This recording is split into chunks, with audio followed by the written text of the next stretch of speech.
This season ain't just another run. It's a shockwave coming for the whole league, and Cali's about to light up like never before. The whispers, the backroom talks, the leaks, it's all real because Seth Curry is suiting up for the squad, and the vibe just flipped overnight. My brother, Seth, is here. I'm proud of you, man. It's not easy having an older brother that's playing in the NBA and obviously a dad that's done it before both of us. And the way that you're handling it is impressive. And, the sky's the limit for you. Keep doing what you're doing. The front office still has to settle the Jonathan Kuminga situation, but once that dust clears, the streets know what time it is. This isn't another shooter. This is a power shift, plain and simple. Seth's not just consistent from deep, he's elite, sitting north of 45% from three when folks swore he hovered around 41 to 42%. That's a big difference that changes game plans fast. Now picture two certified snipers from the same bloodline, Steph and Seth, working the same offense and cooking defenses together. That's rare, that's scary, and that screams fireworks every night. Last postseason told the truth with no filter. The shot support wasn't there when it mattered. Against Minnesota, the rhythm died from deep, and the pressure made guys tighten up, from Moses Moody to Kuminga, Jerome Robinson to Buddy Hield, and even young Brandon Podziemski feeling that weight on his shoulders. It got so rough that Draymond was forced into deep shots he shouldn't have to take just to keep a pulse. And that's not the recipe. Seth changes that math on sight. Now visualize the playoffs with Steph face-guarded and tracked full court. Before, the offense could stall, but now the ball swings, the defense scrambles, and Seth is parked on the arc waiting to punish any slip. That one shot can flip a quarter, a game, or a whole series in seconds. That's momentum you can feel in the building. The front office isn't stopping at one move either.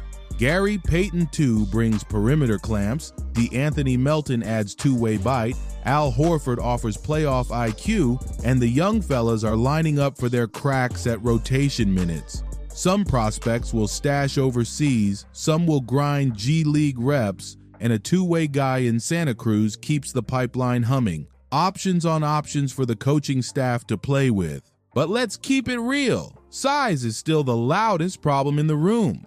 There's only one true 7-footer right now, 2.13-meter Quentin Post, and that's thin against bruisers like Denver or relentless young legs like OKC and Houston, not to mention Dallas with their physical lineups. If the team leans heavy on youth minutes without help, that height gap can get exposed over a long physical series. Everybody upstairs knows it. They need more bodies in the paint, more rim presence, more defensive size to survive the grind. That's why the Kuminga situation is the pivot. If he doesn't fit the immediate blueprint, a move is on deck and picks are clearly on the table if it means upgrades now. Names floating include Nick Richards, Royce O'Neal, and Ryan Dunn for value depth, and there's even a rumored swing built around Moody and Buddy Hield for Nikola Vucevic, a steady veteran 5 who screens hard, eats glass, and frees the Currys to hunt. Imagine Steph drawing a double, kicking to Seth in the corner off a Vooch screen, and it's basically cash. Clock's ticking though. Camp is close and indecision already cost chances. Amoni Bates slipped to Philly and Thomas Bryant got scooped by Cleveland. And while every miss isn't critical, the Bates one stings because the upside and fit look tailor-made for a patient build. In this league, hesitation is expensive.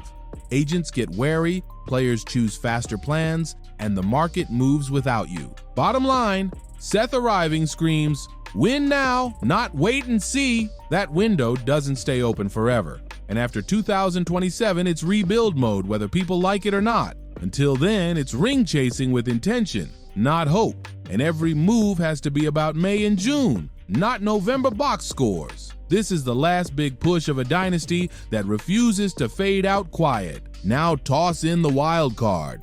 Kai Sotto. At 2.18 meters, he's not just tall, he's smart with his size and fits a modern template. Mobile, capable of mid-range touches, willing to facilitate, and able to drag bigs out just enough to let cutters and shooters breathe. He protects the rim, clears boards, and doesn't clog the lane like a statue. That's exactly the sprinkle this rotation has been missing.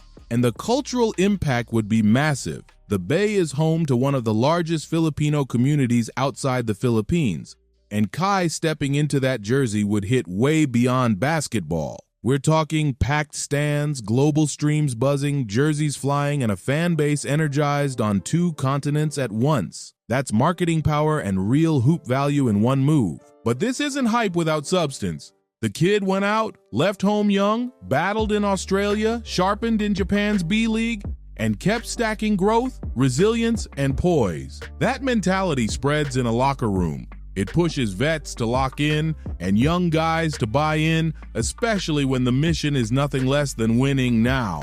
Seth fixes spacing and punishes doubles, Kai patches the paint and adds tactical layers. Together they change how rivals scout this team before a ball even bounces. Against Denver, leaning only on Quentin Post is asking for pain versus Nikola Jokic, but add Kai. And at least you've got an anchor making him work while the Currys blast from deep. That's balance, not hope. Against OKC and Houston, the size and mobility help against constant drives and quick cuts. And versus Dallas, he can track versatile looks without getting baited out of the play. That's playoff basketball. This is the moment where vision meets reality. The window is open, not forever, and wasting it is unacceptable. The fans feel the pressure too. Excitement mixed with nerves because everybody knows this might be the last great act for this core if the moves don't land right. In the middle of it all is Kuminga. Keep him and demand consistency right now or move him for ready-made playoff help. Either way, the choice sets the whole season's tone. Make no mistake, this is one mission with 3 parts. Seth's arrival, the Kai possibility, and the Kuminga decision, and together they define the next 2 years. When those gears click, you'll see the final form of this team, and the league will feel it. The X's and O's are one thing, but the mental warfare is real. Guarding Steph already drains lungs.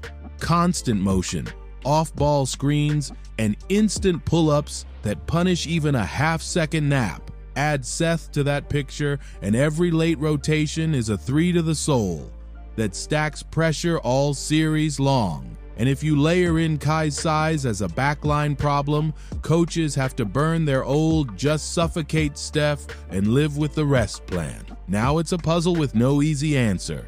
That fear factor used to live here at the peak, spacing so wild that teams showed up half-beaten, and it might return if these moves land. 2 brothers launching lasers and a rising center who brings both size and a global wave of energy. That's more than a roster, that's a movement with teeth. Marketing will pop, but the hoops product matters just as much. And this time it does. Seth's discipline from years of grinding, Kai's hunger to prove it on the biggest stage, and a locker room that understands the mission. That blend can fuel a deep run if the chess moves are right. Lineup looks are nasty either way. Steph and Seth stretching the floor, Melton bringing defensive pressure, Draymond conducting the chaos, and Kai anchoring the paint. That's spacing plus toughness in one shot. Or flip it and unleash Seth as a luxury 6th man to lead the second unit while Steph sits. No drop-off, just waves of pressure that break teams over 48 minutes. Depth like that was missing last year, and it matters in May. Meanwhile, the board keeps working the phones. If a Kuminga trade materializes, names like Nikola Vucevic, Royce O'Neal, or Nick Richards each solve different problems. Steady offense at the 5, switchable wing defense, or pure size and rebounding. It all comes down to what they're willing to pay to cash in this window. What's really on the line isn't just next season. It's the legacy of an era. The arrival of Seth already changed direction. The Kai chance could level it up, and Kuminga's outcome is the final stamp on the plan. This franchise has reinvented itself before.